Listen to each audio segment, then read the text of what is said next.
నమస్కారం వార్తలకు స్వాగతం. ముందుగా ముఖ్యాంశాలు. భాజపా అగ్రనేత మాజీ ఉప ప్రధాని ఎల్కే అద్వానీకి భారతరత్న.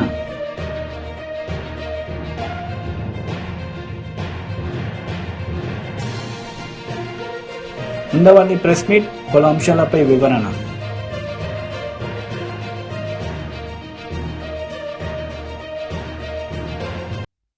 భాజపా అగ్రనేత మాజీ ఉప ప్రధాని ఎల్కే అద్వానీకి కేంద్ర ప్రభుత్వం దేశ అత్యున్నత పౌర పురస్కారం భారతరత్నతో గౌరవించింది. ఆయనకు భారతరత్న ఇస్తున్నట్లు ప్రధాని మోదీ ట్వీట్ చేశారు.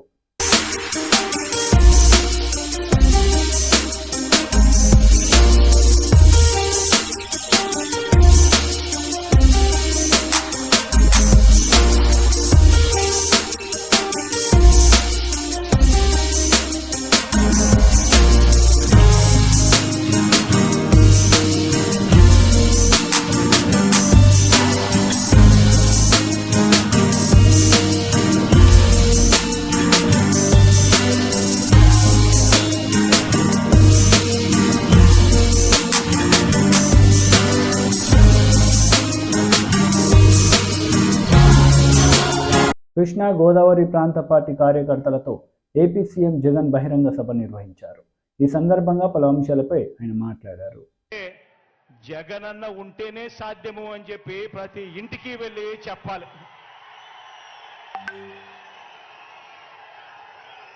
అక్క చెల్లెమ్మలకు అమ్మఒడి, అక్క చెల్లెమ్మలకు అమ్మఒడి, ఆ అక్క చెల్లెమ్మలకు చేయూత, కాపు నేస్తం, ఈబీసీ నేస్తం కొనసాగాలన్నా, సున్నా వడ్డీ అక్క చెల్లెమ్మలకు రావాలన్నా,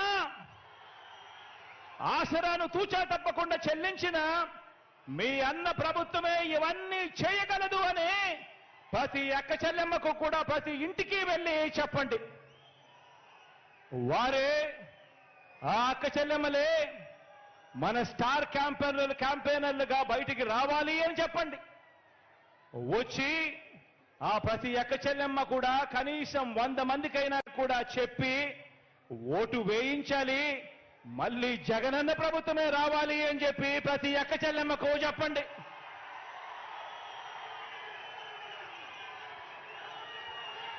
$31 లక్షల ఇళ్ల పట్టాలు ఇచ్చి నా అక్క చెల్లెమ్మలు సంతోషంగా ఉండాలని, ఆ అక్క చెల్లెమ్మలకు 31 లక్షల ఇళ్ల పట్టాలిచ్చి మనం ప్రారంభించిన 22 లక్షల ఇళ్ల నిర్మాణంతో పాటు ప్రతి ఒక్క పేద అక్క చెల్లెమ్మలకు వారి సొంత ఇంటి కళ నెరవేరాలన్నా, ఇలా మహిళా సాధికారతకు ఏ మంచి జరగాలన్నా కూడా మీ అన్న ప్రభుత్వమే చేయగలదు, మీ అన్న ప్రభుత్వం మాత్రమే చేయగలదు అని ప్రతి ఇంటికి వెళ్ళి చెప్పండి. ఆ 31 లక్ష ఇళ్ల పట్టాలు అందుకున్న అక్క చెల్లెమ్మలను బయటికి రమ్మని చెప్పి అడగండి. స్టార్ క్యాంపెయినర్లుగా మారాలని అడగండి. ఆ ప్రతి అక్క చెల్లెమ్మ కూడా కనీసం 100 మందికి జరిగిన మంచి గురించి చెబుతూ ఆ ప్రతి అక్క చెల్లెమ్మ కూడా మీ బిడ్డ జగనన్న పాలన తేవాలి అని చెప్పి అడుగులు ముందుకు వేయాలి అని చెప్పండి. గవర్నమెంట్ బడులు మారాలన్నా, ఇంగ్లీష్ మీడియం చదువులు ఆ గవర్నమెంట్ బడులలో రావాలన్నా, ప్రతి క్లాస్ రూమ్లోనూ డిజిటల్ బోధనతో మొదలు ప్రతి పిల్లాడు చేతిలోనూ ట్యాబులు, మీ ఇంటికి ఆ పిల్లాడు ఆ ట్యాబులు పట్టుకొని రావాలన్నా, పెద్ద చదువులకు ఆ పిల్లలకు 100% ఫీజు రీయింబర్స్మెంట్ ఇచ్చే విద్యా దీవెన, వసతి దీవెన ఇవ్వాలన్నా, ఆ పిల్లల తలరాతలు మార్చే అంతర్జాతీయ చదువులు మీ పిల్లలకు అందాలన్నా మీ అన్న ప్రభుత్వం మాత్రమే చేయగలదని ఇంటింటికి వెళ్ళి చెప్పండి. ఆ పిల్లల తల్లిదండ్రులంతా మంచి చేస్తున్న మనందరి ప్రభుత్వానికి అండగా నిలబడాలని, ప్రతి ఒక్కరూ కూడా స్టార్ క్యాంపెయినర్లుగా బయటికి రావాలని, వచ్చి ప్రతి ఒక్కరూ కూడా 100 మందికి జరిగిన మంచి గురించి చెప్పాలని, మళ్ళీ జగనన్ననే ముఖ్యమంత్రిగా చేసుకోవాలి అని ప్రతి ఆ ఇంట్లో ఉన్న ఆ ప్రతి తల్లిదండ్రికి కూడా చెప్పండి. ఆ గ్రామాలలో ప్రతి రైతు Janasena PSC chairman Nadendla Manohar media సమావేశం నిర్వహించారు. ఈ సందర్భంగా పలు అంశాలపై ఆయన మాట్లాడారు. నేనేదో బుకాయించినట్టు వీటన్నిటికీ విరుద్ధంగా వాస్తవాలు వాళ్ళ దగ్గర ఉన్నట్టు వాళ్ళు చెప్పుకుంటూ వచ్చారు. అసలు పత్రికా విలేకరులు అందరినీ ఆహ్వానించి సమావేశం ఏర్పాటు చేసి ప్రభుత్వాన్ని మేము కొన్ని డిమాండ్స్, కొన్ని ప్రశ్నలు అడిగినప్పుడు ప్రభుత్వం నుంచి స్పందన రావాలి. కానీ ఈ పత్రికకి దానికి ఏం సంబంధం? వాళ్ళు ఎందుకు ఫ్యాక్ట్ చెక్ చేస్తున్నారు? ఫ్యాక్ట్ చెక్ చేసే అధికారం ప్రత్యేకంగా ఆ పత్రికకి ఎందుకు ఉంది? ఈనాడులో ప్రచురించినంత మాత్రాన పాపం రామోజీరావు గారు చేసిన తప్పేంటి దీంట్లో? ఆయన గురించి ప్రస్తావించడం. మీరు డిబేట్కి రండి. జనసేన పార్టీ తరఫున నాదెండ్ల మనోహర్ మీతో సిద్ధంగా ఉన్నాడు డిబేట్ చేయడానికి. వివరాలతో సహా నేను మాట్లాడతాను. మేము చేసే ప్రయత్నం కూడా గత సంవత్సరం నుంచి మేము ప్రత్యేకంగా ప్రభుత్వంలో జరుగుతున్న పరిపాలన పైన చాలా లోతుగా అధ్యయనం చేసి స్పష్టమైన వివరాలతోటి మేము ఎందుకు చెప్తున్నామంటే, ప్రభుత్వంలో ఉన్న కొంతమంది పెద్దలు పాపం 30 సంవత్సరాలు 28 సంవత్సరాలు ప్రభుత్వంలో వాళ్ళు పనిచేసిన వ్యక్తులు, సీనియర్లు, వాళ్ళందరూ ఈ వ్యవస్థ చూసి భయపడి ఆందోళనతోటి, ఆవేదనతోటి రేపటి రోజున ఏమైపోతుంది మన రాష్ట్రం అనే ఒక బాధతోటి వాళ్ళు సమాచారం కొంతవరకు అందిస్తూ ఉంటే, మేము ప్రభుత్వంలో ఒక మార్పు వస్తుంది, బాధ్యతతోటి వ్యవహరిస్తారు, పరిపాలన ఇప్పుడైనా సక్రమంగా చేస్తారేమో అనేది ఒక ప్రయత్నం జనసేన పార్టీ చేస్తూ వస్తుంది. రాసిన ఆర్టికల్ వెనక నేను గతంలో కూడా చెప్పా,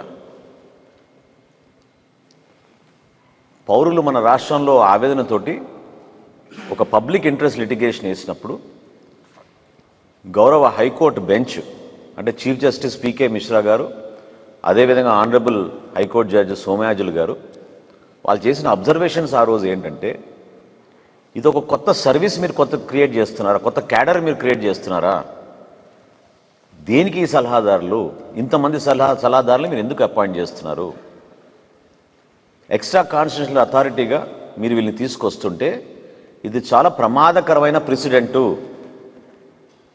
అని చాలా స్పష్టంగా వాళ్ళు అబ్జర్వేషన్స్ చేసినప్పుడు రాష్ట్ర ప్రభుత్వం లిఖితపూర్వకంగా త్వరలోనే ఒక పాలసీ తీసుకొస్తాం, మేము అడ్వైజర్స్ ఇప్పటి నుంచి మేము అపాయింట్ చేయకుండా వివిధ శాఖలకి మంత్రుల కోసమే మేము అడ్వైజర్స్ని అపాయింట్ చేస్తామని వాళ్ళు అఫిడవిట్ ఫైల్ చేశారు.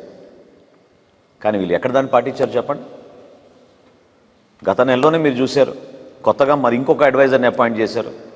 ఇదే పత్రికల్లో పనిచేస్తున్న ఒక సీనియర్ విలేకరి మిత్రుడు, అతన్ని మళ్ళీ అడ్వైజర్గా అపాయింట్ చేశారు. మరి ఇది హైకోర్టు ఆర్డర్ని ఉల్లంఘించినట్టు కాదా? హైకోర్టు అబ్జర్వేషన్స్ మీరు అగౌరవపరిచినట్టు కాదా? మీరు వాదించేది ఏంటి? ఎందుకు మీరు ఈరోజు ఎస్టాబ్లిష్ చేయడానికి మీరు చేస్తున్న ప్రయత్నాన్ని మీరు బుకాయింపు అంటారు? వాస్తవంగా మీది బరి తెగింపు.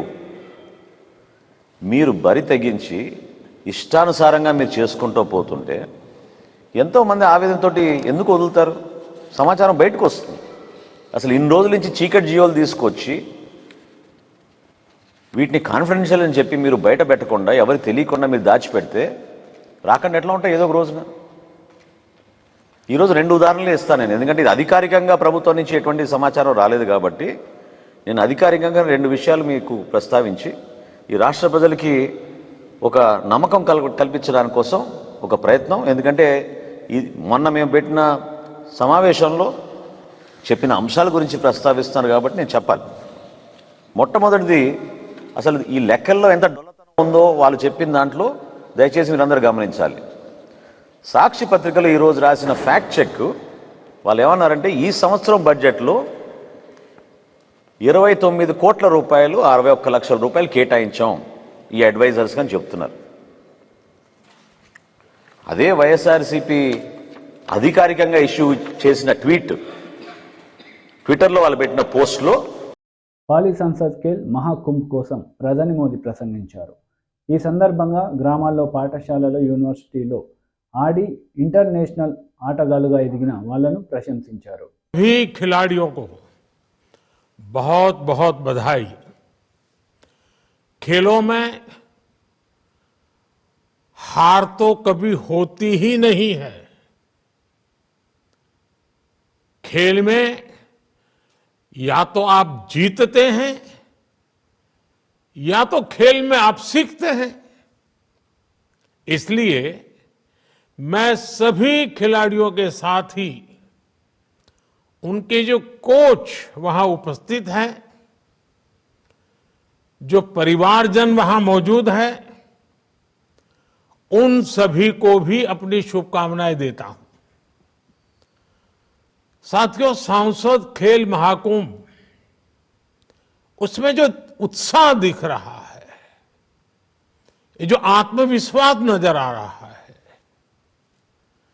आज हर खिलाड़ी की, हर युवा की पहचान ये उत्साह, ये उमंग, ये जोश बन चुका है। आज खेलों के लिए सरकार की भी वही स्पिरिट है जो मैदान पर खिलाड़ी की होती है। हमारे खिलाड़ी हमेशा से चाहते थे कि उन्हें ग्राउंड लेवल पर ज्यादा से ज्यादा खेलने का मौका मिले। वो अपने गांवों में खेले, अपने स्कूलों में खेले, उन्हें यूनिवर्सिटीज में और फिर आगे नेशनल इंटरनेशनल खेलने का मौका मिले। खिलाड़ियों की इस भावना को आज भारतीय जनता पार्टी सांसद खेल महाकुंभ से बहुत मदद मिलती है। मैं भारतीय जनता पार्टी की इस बात के लिए विशेष सराहना करूंगा कि वो अपने सांसदों के माध्यम से ऐसे खेल महाकुंभ करवा रही है और ये सिलसिला पिछले कई वर्षों से अनवरत चला आ रहा है। बीजेपी सांसद खेल महाकुंभ ने जिलों में, राज्यों में लाखों लाख होनहार खिलाड़ियों को खेलने का मौका दिया है। ये खेल महाकुंभ नए खिलाड़ियों को तलाशने और तराशने का भी बड़ा माध्यम बन रहे हैं। और अब तो भाजपा सांसद बेटियों के लिए भी विशेष खेल महाकुंभ का आयोजन करने जा रहे हैं। मैं भाजपा को, उनके सांसदों को इस महत्वपूर्ण अभियान के लिए बधाई देता हूं। साथियों, मुझे बताया गया है कि पाली में भी 1100 से ज्यादा स्कूलों के बच्चों ने सांसद खेल महाकुंभ టీడీపీ నేత కన్నా లక్ష్మీనారాయణ మీడియా సమావేశం నిర్వహించారు. ఈ సందర్భంగా పలు అంశాలపై ఆయన మాట్లాడారు. రీసెర్చ్ చేశాడు. రీసెర్చ్ చేసి బయటకు వచ్చి ఎట్లా అయినా 19 ఎన్నికల్లో ప్రజల్ని నమ్మించగలిగితే తాన లక్ష్యం ఏదైతే ఉందో భారతదేశంలో అత్యంత ధనికవంతుడు కావాలి అనేటువంటి లక్ష్యాన్ని ముఖ్యమంత్రి అయితే కానీ చేరుకోగలను అనేటువంటిది తన తండ్రి ముఖ్యమంత్రిగా ఉన్నప్పుడు చూశాడు. అలాగే బయటకు వచ్చి, జైలు నుంచి బయటకు వచ్చి తల్లి, చెల్లి, బాబాయ్ సపోర్టుతో రాష్ట్రంలో ప్రజలందరినీ కూడా నమ్మించి, ఒక్క అవకాశం అని చెప్పేసి నమ్మించి అధికారంలోకి వచ్చినప్పటి నుంచి కూడా బ్రిటిష్ రూల్ని పూర్తిగా ఈ రాష్ట్రంలో అమలు చేయటం మొదలుపెట్టాడు. ఏ రకంగా అయితే బ్రిటిషర్స్ భారతదేశానికి వ్యాపారం పేరు మీద వచ్చి నమ్మించి తన సొంత సైన్యాన్ని పెట్టుకొని భారతదేశాన్ని రూల్ చేసి భారతీయుల్ని ఏ రకంగా హింసించి హత్యలు చేశారో, అలాగే తాను కూడా నమ్మించి ఒక అవకాశమైన అధికారంలోకి వచ్చినప్పటి నుంచి కూడా ఆంధ్ర రాష్ట్ర సంపద మొత్తాన్ని కూడా ఏకీకృతం చేసి తాను ఒక్కడే వ్యాపారం చేసుకుంటూ ఎవరిని ఎమ్మెల్యేలను కానీ మంత్రులు కానీ దగ్గరికి రానిస్తే వాటా అడుగుతారేమోనని దూరం పెట్టి ఆఖరికి తల్లిని చెల్లిని కూడా కంటనీరు పెట్టి ఆంధ్ర రాష్ట్రం నుంచి తరిమి ఈ రాష్ట్రం మొత్తాన్ని దోపిడీ చేసి, దోపిడీయే లక్ష్యంగా ఒక దొంగల ముఠా, ఈ రాష్ట్రం మీద ఒక దొంగల ముఠా పడి ఏ రకంగా అయితే ఇంతకుముందు మనం సినిమాల్లో చూసాము, దొంగల ముఠా గ్రామాల మీద పడి ఏ రకంగా దోచుకుంటుందో ఆ రకంగా అధికారంలోకి వచ్చిన కాడి నుంచి ముఖ్యమంత్రి వాళ్ళ ముఠా ఈ రాష్ట్రాన్ని దోచేసి ప్రజల్ని భయభ్రాంతులను చేసి పోలీసుల్ని తన సొంత సైన్యంలాగా వాడుకొని ఈ రాష్ట్రంలో ప్రశ్నించినటువంటి ప్రతిపక్ష నాయకులను మొత్తాన్ని కూడా జైళ్లలో పెట్టి హింసించి ఆఖరికి సీనియర్ నాయకులను, రాజకీయ నాయకులను కూడా జైళ్ళల్లో కొట్టించినటువంటి పరిస్థితి. ఆఖరికి జాతీయ అధ్యక్షులు చంద్రబాబు నాయుడు గారిని కూడా అరెస్ట్ చేసి ఏ అభియోగం లేకుండా అక్రమ కేసులు పెట్టి 54 రోజులు జైల్లో ఉంచినటువంటి మాట మనం చూస్తూ ఉన్నాం. నేను సంవత్సరం క్రితం చెప్పాను, వైసీపీ శాసనసభ్యులందరికీ కూడా, మీరు కనుక జగన్మోహన్ రెడ్డిని మార్చుకోకపోతే రేపు ఎన్నికల్లో తాను చేసిన తప్పులన్నీ కూడా మీ మీద వేసి తప్పుకొని మిమ్మల్ని బలి చేసేటువంటి పరిస్థితి వస్తుంది. అందుకని మీరు యాజ్ ఎర్లీ యాజ్ పాసిబుల్ ముఖ్యమంత్రిని మార్చుకోండి అనేటువంటి మాట సంవత్సరం క్రితం చెప్పాను నేను. ఇవాళ ఉండవల్లి అరుణ్ కుమార్ ప్రెస్ మీట్ నిర్వహించారు. ఈ సందర్భంగా పలు అంశాలపై ఆయన మాట్లాడారు. ఈ ప్రచారాలకు ఏముండదు, దుష్ప్రచారం కూడా అంటే కూడా దుష్ప్రచారాన్ని తక్కువ చేసినట్టు ఉంటుంది. ఇది బూతులు అనమాట. దీన్ని బ్లాస్ఫమీ అంటారు, దైవదూషణ చేసేటువంటి పరిస్థితిలోకి వచ్చారు. దీన్ని అరికట్టాలంటే మిగతా వాళ్ళది ఇవాళకి కూడా ఆయనకి 38% వచ్చింది మోడీ గారికి. ఇంకా దాదాపుగా 62% ఆయన చెప్పిన దాన్ని వ్యతిరేకించే వాళ్ళే ఉన్నారు. వీళ్ళందరూ కలవాలి, కలిస్తే అట్లీస్ట్ అపోజిషన్ బలంగా ఉంటే దేశానికి మంచిది. లేకపోతే వన్ సైడ్ అయిపోతుంది. మిగతా వాళ్ళకి నిన్న మొన్న నితీష్ కుమార్ లాగా వీళ్ళకేం ఐడియాలజీ లేవు, అధికారంలో ఉండటమే. బీజేపీకి ఐడియాలజీ ఉంది, అది మర్చిపోకూడదు మనం. బీజేపీ ఐడియాలజీని కౌంటర్ చేయాలంటే వీళ్ళందరూ ఐడియాలజీతో కలవాలి. ఇది తప్పు, ఇది అన్ని మతాలకి సంబంధించిందే హిందూ దేశం. దీన్ని హిందుస్థాన్ అనే పిలుస్తారు. మనం ఇండియా భారత్ అంటాం, కానీ మీరు పాకిస్తాన్ వెళ్ళినా, ఆఫ్ఘనిస్తాన్ వెళ్ళినా, ఈ చుట్టుపక్కల కంట్రీస్లో ఏ వెళ్ళినా సరే వాళ్ళు ఏం పిలుస్తారు? దీన్ని హిందుస్థాన్ అనే పిలుస్తారు. ఈ స్థాన్, ఇంతకుముందు కూడా చెప్పాను, స్థాన్ అనే పేరు ఉన్నటువంటి దేశాలన్నీ కూడా మన దేశాలే. స్థాన్ అంటే అది సంస్కృత పదం, ఇంకే లాంగ్వేజ్లో లేదు. హిందుస్థాన్, ఆఫ్ఘనిస్తాన్, కజకిస్తాన్, పాకిస్తాన్, ఈ స్థానాలన్నీ ఒకప్పుడు మనమే అనమాట. అంటే మనం అంటే మన అధికారంలో ఉన్నామని కాదు, హిందువులే ఉండేవారు. ఇవాళ అవన్నీ ఇస్లాంలోకి మారారు. మారితే ఇప్పుడు ఆడ కాశ్మీర్ వెళ్ళి చూస్తే మొత్తం అందరూ బ్రాహ్మలే, కాశ్మీరీ ముస్లిమ్స్ అందరూ బ్రాహ్మలే. మీకు ఇంకా విచిత్రమైన విషయం, మొన్న మేము కంబోడియా వెళ్ళాం, అక్కడ గుడి చూద్దామని. Cambodia Angkor Wat temple. ఆ టెంపుల్ ఏంటి? హిందూ టెంపుల్, తర్వాత బౌద్ధం మారింది. ఇప్పుడు అక్కడ పూజలు చేస్తున్నారు. మొన్న 4-5 ఏళ్ల క్రితం మా ఫ్రెండ్ వెళ్తే పూజలు లేవు, పూజలు ప్రోహిబిటెడ్ రాసి ఉంటుంది. ఇక్కడ వాళ్ళే పూజలు చేస్తున్నారు. అంతకన్నా ఆశ్చర్యకరమైన విషయం, థాయిలాండ్ బ్యాంకాక్ అని ఒకటి ఉంది. అదేంటంటే సెక్స్ క్యాపిటల్. బ్యాంకాక్ వెళ్ళే వాళ్ళ మసాజులు చేస్తారని, ఆ మసాజుల్లో స్పెషల్ మసాజులు ఉంటాయి. వాటికి ఏంటంటే సెక్స్ ఫ్రీ అక్కడ, దాని మీద బ్యాన్ లేదు. ఆ కంట్రీ పేరు చెప్పగానే మనకు గుర్తొచ్చేది సెక్సే. మేము వెళ్ళింది ఏంటి? పిలిగ్రిమేజ్లో వెళ్ళాం. ఎయిర్పోర్ట్లో ఇలా చూడగానే ఆశ్చర్యపోయింది, ఇది ఏంటి ఇండియాలో ఇండియన్ ఎయిర్పోర్ట్లో కూడా ఎలాంటిది ఎక్కడ చూడలేదే అని. పెద్ద విగ్రహం, ఈ గది అంత విగ్రహం ఉంది. ఈ గది కాదు, ఈ మొత్తం ఈ కాంప్లెక్స్ అంత విగ్రహం, పెద్ద విగ్రహం. మీకు కావాలంటే వాట్సాప్లో పంపిస్తాను. క్షీరసాగర మదనం. ఒకవైపు ఏమో రాక్షసులు పట్టులు లాగుతున్నారు, ఒకవైపు ఏమో దేవతల పట్టులు లాగుతున్నారు. దేవతలకు ఏవో కిరీటాలు పెట్టారు, రాక్షసులకి ఏవో కూరలు ఏవో పెట్టారు. మధ్యలో శ్రీ మహావిష్ణువు కూర్మావతారం గోల్డ్ కలర్లో క్షీరసాగర మదనం పెద్దది ఉంది. ఏంటి అక్కడ ఆ దేశంలో 1% కూడా హిందువులు లేరు. వార్తలు ముగించే ముందు ముఖ్యాంశాలు మరోసారి. భాజపా అగ్రనేత మాజీ ఉప ప్రధాని ఎల్కే అద్వానీకి భారతరత్న.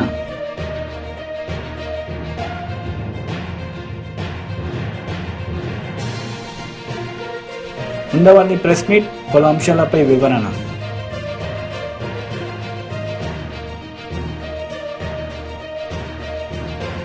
ఈ వార్తలు ఇంతటితో సమాప్తం. తిరిగి ప్రసారమయ్యే వార్తల్లో మళ్ళీ కలుద్దాం. అంతవరకు సెలవు. నమస్తే.